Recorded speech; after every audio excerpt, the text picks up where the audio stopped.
Hello, I'm David Skok, the editor-in-chief of The Logic. And I'm Taylor Owen, Senior Fellow at the Center for International Governance Innovation and a Professor of Public Policy at McGill.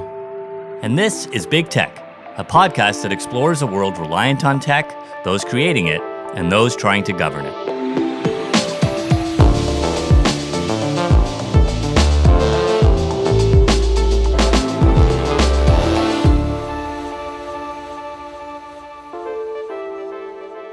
A couple of months ago, Vice Media laid off more than 150 people.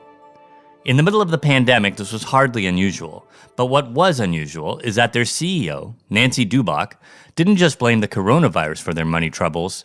She also blamed big tech. Over the past 20 years, the relationship between journalism and online platforms has been complicated.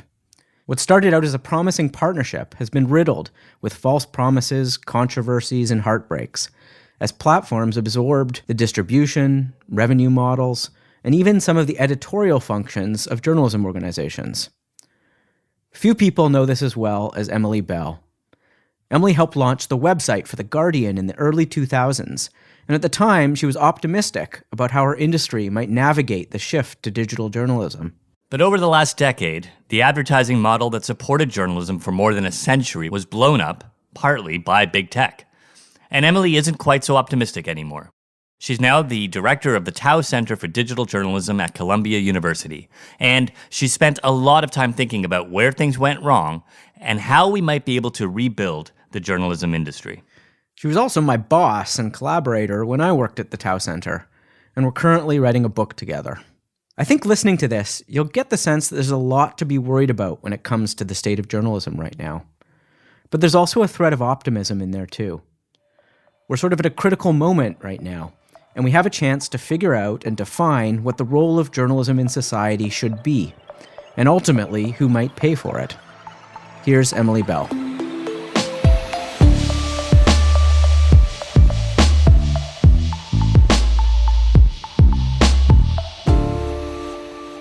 Emily Bell, welcome to Big Tech. Thank you very much indeed. It's great to be here.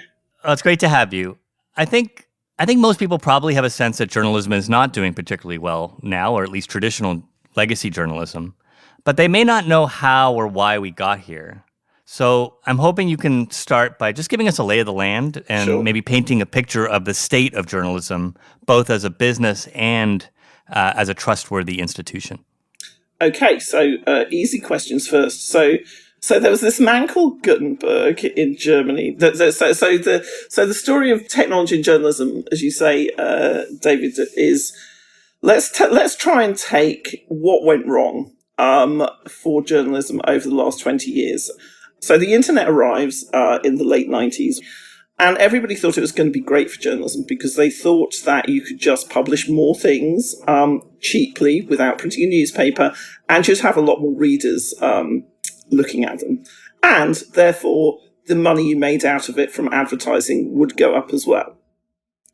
So that was the kind of first version of how journalistic organizations thought about the web, which was sort of true from about 1996 to about 2003, when a kind of a new realization started to dawn, which was that there were all of these new players emerging, notably Google at the time, that could collect everything that news organizations were putting on their websites together and publish them in a completely separate way, which didn't really kind of give audiences the same relationship with publishers, and audiences loved it. So Google News launches in 2002 and the figures go through the roof. At this time, and I was running the Guardian's online businesses then, we still thought that the way to save journalism was to really convert news organizations into digital news organizations. So let's be more like all of those other publishers on the open web. Let's try and make the Guardian more like a social platform. Let's have comments on it. Let's embed video. Let's do all of those things and say, this is what audiences want on the web. And to some extent, we were right. Kind of numbers for news consumption on the web carried on going up really from 2000 to 2010 pretty steadily. However, what went wrong was the business model, because we had a model whereby we still put ads on pages. So you open up your web browser and, there's an annoying pop-up and a banner ad, and then there's a news article. And this worked pretty well, this worked pretty well till about 2005, 2006. Then we had, in 2007, you had companies like Twitter and Facebook beginning to make an impact with new types of distribution for material, lots of creation now happening, so anybody could post anything.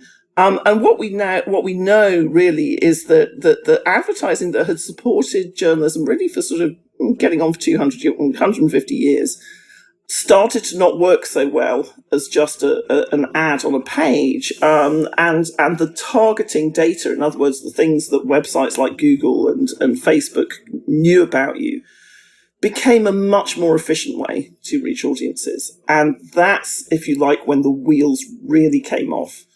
If you were a smaller publisher, and particularly if you're a local publisher, your local businesses who would have paid you $30 for an ad were paying Google like $4 for an ad and finding that they were getting a better result from it.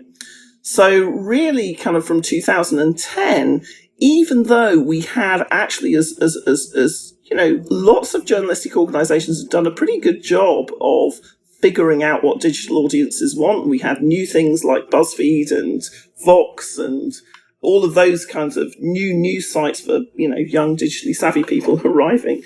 It sort of didn't matter because the advertising model just didn't work unless you were big enough. The big technology platforms, which are really advertising companies, have completely remade the economics for advertising. And if you are a publisher who once relied on advertising, and that's, a very significant number of news organizations, then you are really going to have to find another way of making money. In fact, we're now looking at kind of there being no business models or no viable commercial business models. So I want to follow on that a bit because it gets to sort of the nature of the problem we're at now, which is if we are in a universe where a few global brands have made a transition to a mixed revenue model of scale of advertising combined with subscriptions, and some smaller organizations can go fully on a subscription model. If everything else goes away, which is close to where we are, frankly, right? How bad is that? And so what does that look like first? I mean, when everything else goes away, what are we losing? Right. And what are the costs of that? Right. Like how bad is that situation if that's where we're either at or close to getting to? So if everything goes away, it essentially means that we just see an acceleration of what we've already seen, which is like a halving of the number of reporters in newsrooms in the last 15 years. We've seen a sort of just certain places that don't have newspapers or news gathering anymore. And I think people say, well, newspapers are going away because it's an old-fashioned medium, and that's true. But what they sort of tend to overlook or not know is that when you listen to your local radio station or you get cable news, a lot of the original reporting was done in those old-fashioned newspaper newsrooms. So in a way that kind of the first thing you lose is on-the-ground reporting resources. Really important to understand that feeds everything.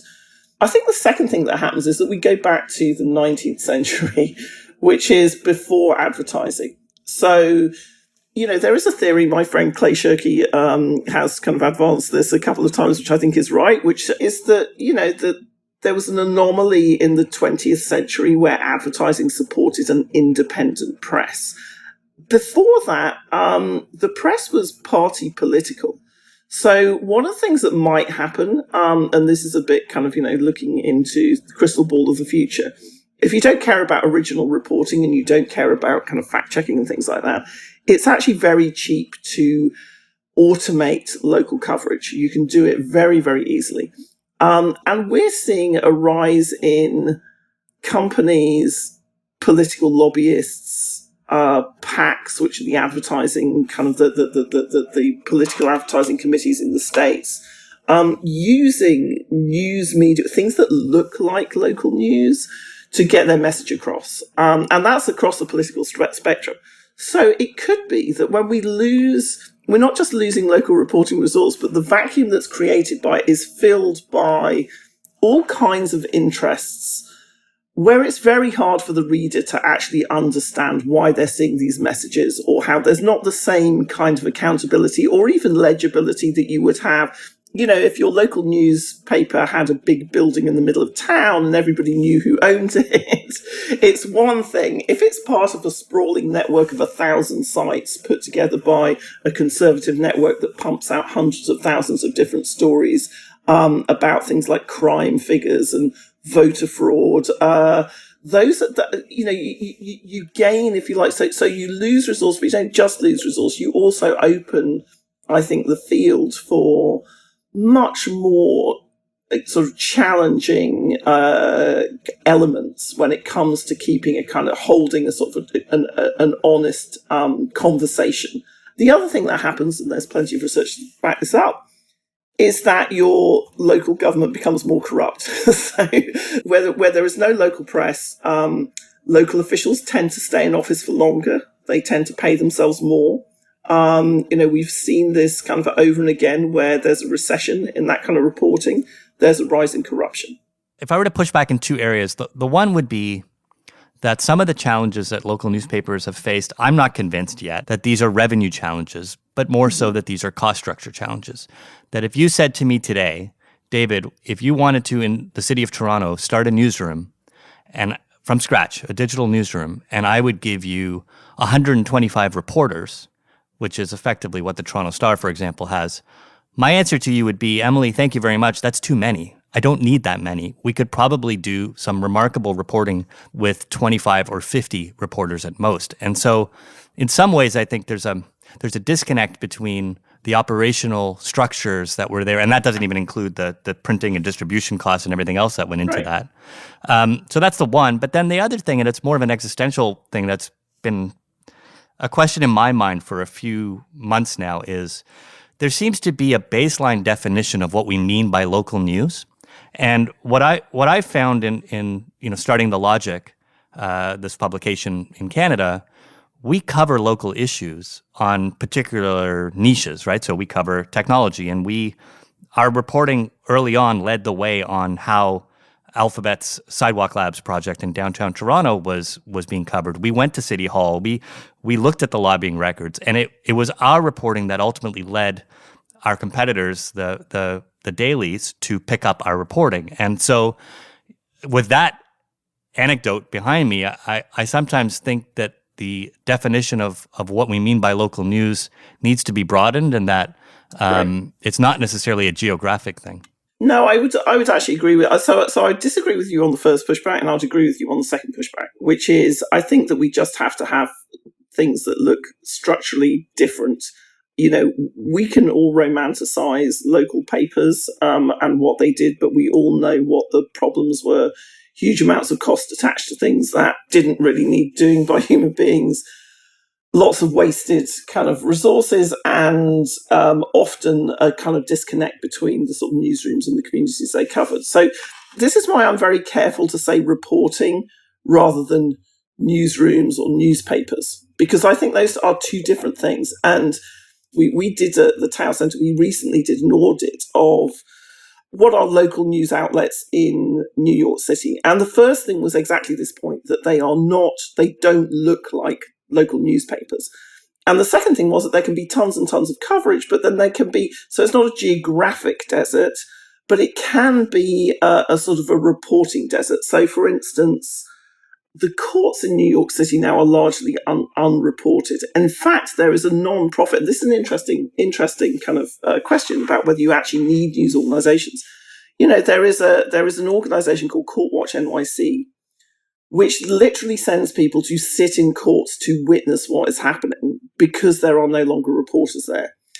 And it's a really important function in the criminal justice system. If there is nobody in court to see who are the judges, who are the police officers, what's the dynamic, if you're just getting a report of the cases, you're really not doing a civic service to the people who are on that very important first rung the ladder. Do you need news reporters to do that, or is it done as well by a focused non-profit that is there to kind of witness those things. I mean, I think it's kind of crazy that we don't have that on the public record. And the first thing that I've disagreed with you about, I can't quite remember. That the cost, I think the cost structure, that there is revenue.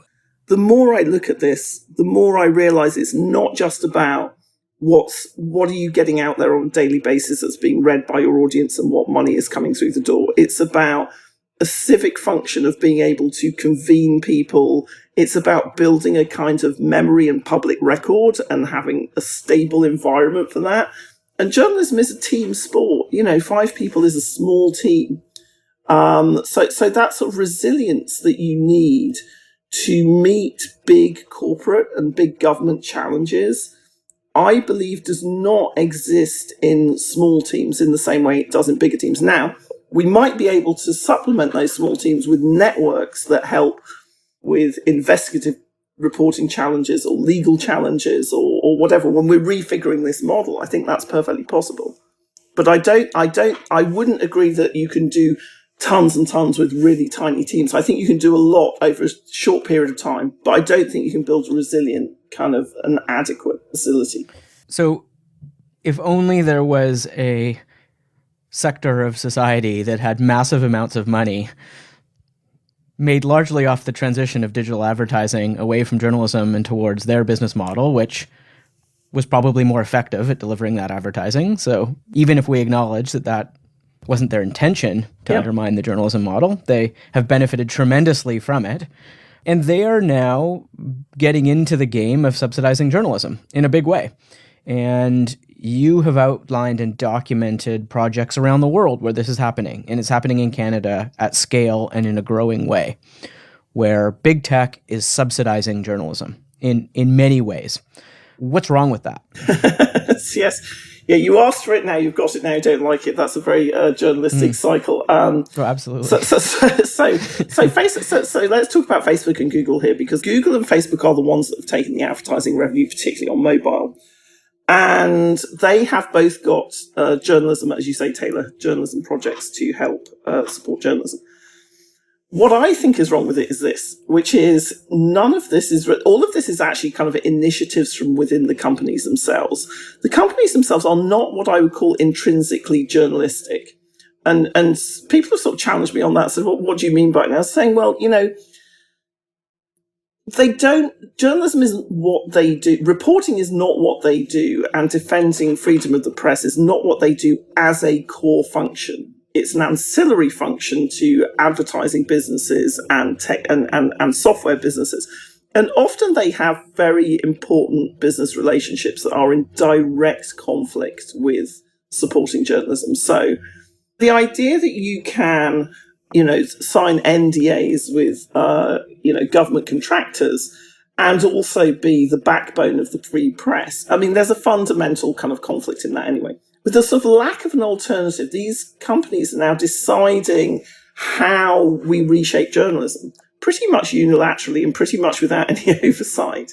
And is that really what we want to happen to the local press? And then just a really practical point, which is they have there's no kind of guarantee that they're going to continue to give money to journalism. They might give a lot more of it, they may give a lot less of it, but nobody knows. It's all left to whim. So there's no real kind of long-term resilience or planning possible.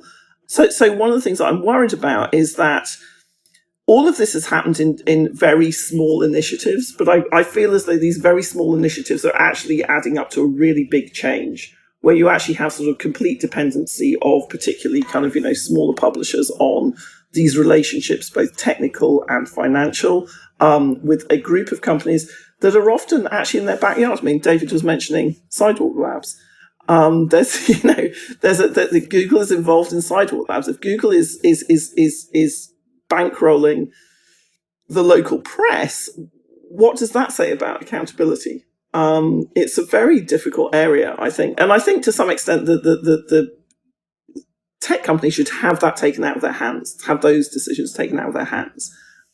So I'm going to try to take another tack here, which is, Emily, I remember being in Austin with you. We had a coffee after you had just attended an F8 developer conference. I think it was an F8 developer conference for Facebook, where Jonah Peretti BuzzFeed CEO, was on stage talking about his new video partnership with Facebook. And I think, to paraphrase you, and forgive me for putting words in your mouth, you said it looked like he was being held hostage at that presser. And that's the new players. But then at the very same time that was happening, we, in some of the larger legacy newsrooms, were having conversations with Google about first click free on search. And there was no real coordinated effort at the time on the publisher side to stand firm. And I share that to kind of, I guess, push back and say, we have to take, we being those of us who were involved in managing large publishing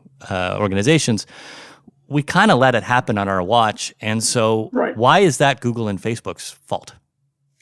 Well, it's not their fault. This is not about apportioning blame. It's just about saying, yes, it happened on our watch.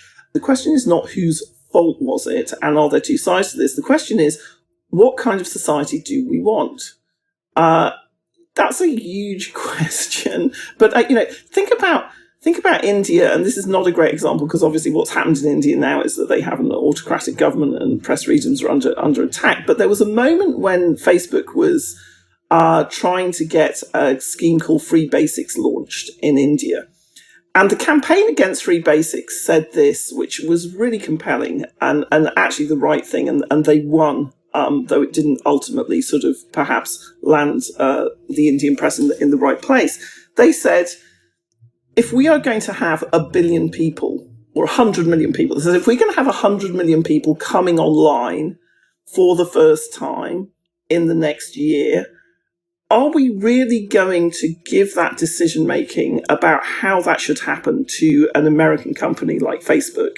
And we've seen actually in other parts of the world where, notably, obviously in Myanmar, where literally the sort of Free Basics program ended with genocide. It was just like an incomplete. Now,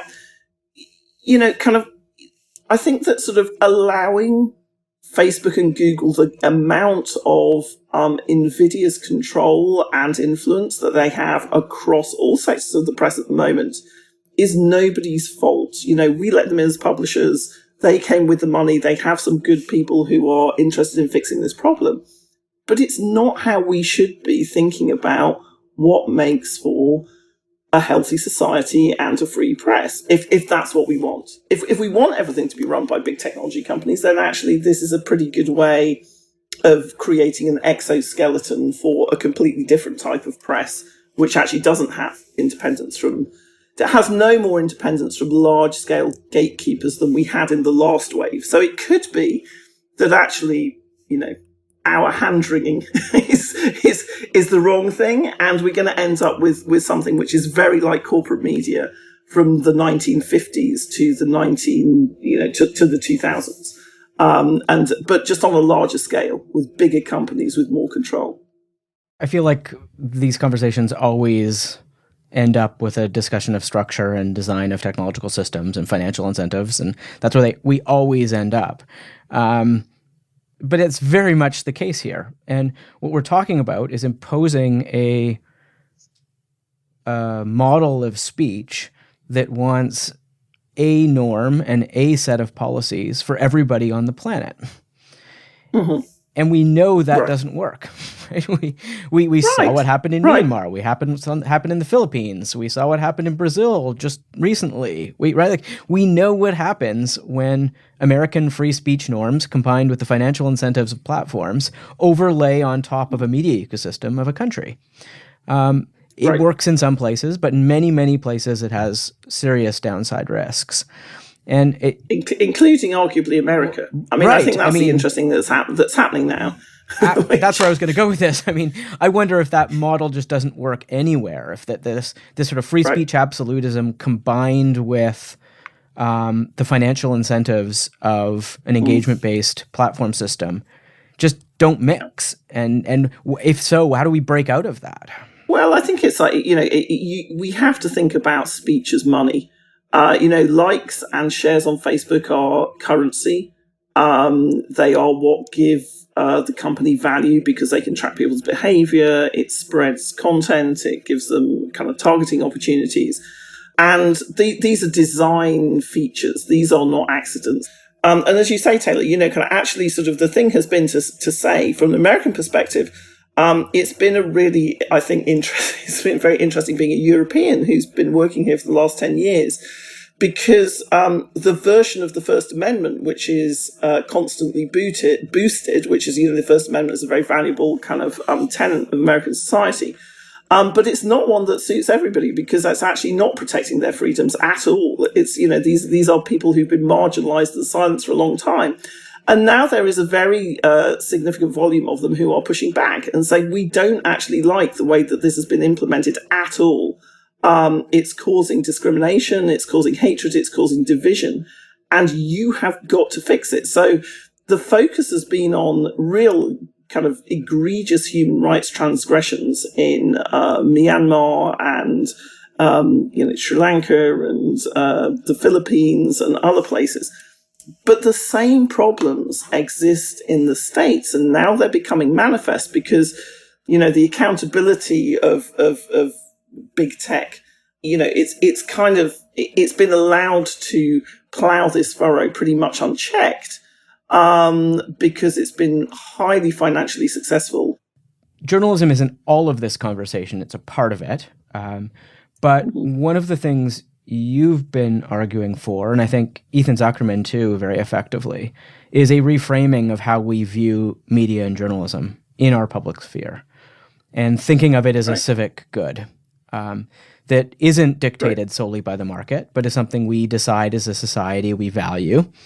And we then resource and figure out how to resource in a way that doesn't undermine its function.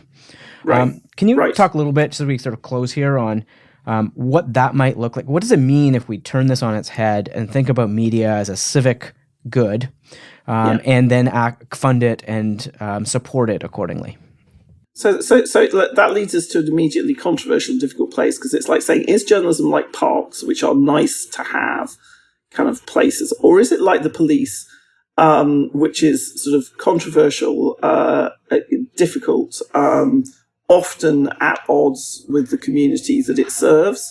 And actually, journalism has this kind of watchdog function. I've argued that in some ways it's more like the police than it is like the parks, in that not everybody necessarily welcomes it in quite the same way, and also that, there is a vast difference between the damage done by bad journalism and the good done by good journalism. So what does it look like as a civic good? I think that you have to start off by saying, do communities need or deserve human reporting, and at what scale? So in other words, this question of like, do we want somebody in the courts every day? Do we want somebody who can go to school board meetings and write about those? What do we think the 4 or 5 things which really matter for public accountability? How are they covered?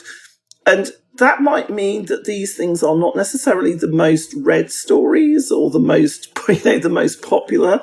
But is it important that we find a mechanism through new types of public or civic media funding, maybe through local philanthropy? I mean, Americans always turn to philanthropy. Europeans, Canadians tend to turn to government. But at a local level that decides what these bodies actually look like and how they operate, and how they're kept independent. So that's the other thing, which is, is that a mixed model funding of proportion coming from local funding, proportion coming from a central fund, and then a proportion coming from the commercial market, whether it's advertising or sponsorship or events or whatever it is. And I think, we're beginning to see, so this shouldn't all be kind of completely sort of doom and gloom. I think we are seeing models which are exploring that pretty effectively. So, we're seeing a lot more partnerships now between public media, radio stations in the US, and local reporting outlets. We're seeing investigative networks like ProPublica go from being national to locally based. We're seeing, if you think about things that have actually been really successful in journalism in the last 10 years, one of those things is networks. So, The ICIJ, which is an international investigative reporting network, has broken some really big stories. And those are kind of pretty resilient things, and they need a different design approach, right? So I think it's a combination of having some central policy and funding initiatives that create networks of support through technology, law, training, etc., combined with a system of local decision making about what kind of operation do we want to support here. Who in the community wants to run this? How does it fit together? How are these places represented? And it won't look uniform. I think we're all looking for a scaled solution, and we have to allow for, as you said, really significant kind of regional and local variations, because these things are cultural. Something that works in one place will not necessarily work in another. I should say I kind of step back for a few minutes here, because listening to you both talk, I can do this all day. Knowing you both for as long as I have, it's a real treat. Also, for our listeners who may not know, Taylor and Emily wrote a book together, and so there's a lot. We should be careful with the tense right? Yes, as I say, be careful. Yes, we are writing, but we are in the process of finalising. Yeah. I would love to be at past tense, but yes, it's coming. It's coming to an Amazon list somewhere near you in 2027. So watch out for it. Okay, well then we'll have you. I will moderate the next time we have you on. Just the one last question, which is, because we've all known each other for so long, this conversation has evolved so much over the last 10 years. And it seemed like, some people may have been howling into a tornado and not getting any traction for quite a while. And then all of a sudden it just took off. What's the one thing that, Emily, concerns you the most about the conversation and where it is today? And just to end on a happy note, what's the thing that you're most optimistic about? So the thing that I'm most concerned about is political will. That I think that the ideas are there. I think the energy's there. I think we know what the problem set looks like. I just think the political will and organisation to do something about it is still a little bit compromised by the lobbying efforts of the tech platforms. But what makes me hopeful is that we are at the bottom of the slippery slope. Almost anything we do now will make things better. Like, we are kind of pretty close to the bottom of where we could get to, just in terms of worrying about what we read and where it comes from and what we see and who's behind it, and not knowing about what the effects of those messages are. So I feel just incredibly hopeful about the energy and focus of journalists actually now thinking, we could actually kind of really sort of fix this. I see kind of, activist groups having traction. I see regulators shifting their, body language. I see a great deal of danger. But I also see, I think, the world waking up to what happens when journalism goes away. So I think that, kind of we are at a point where there's an awful lot to build on, but we just need to make sure that we build. And, one of the things we are going to need in this, I think, is, as I say, a lot of political will. Well, Emily, thank you again for taking the time. And Taylor and Emily, I hope you can finish the manuscript at some point soon. And I look forward to talking to you both again soon. Thanks, David. Thanks, Taylor. Thanks so much.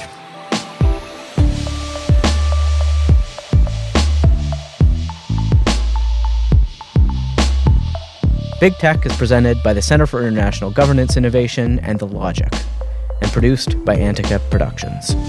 Make sure you subscribe to Big Tech on Apple Podcasts, Spotify, or wherever you get your podcasts. We release new episodes on Thursdays every other week.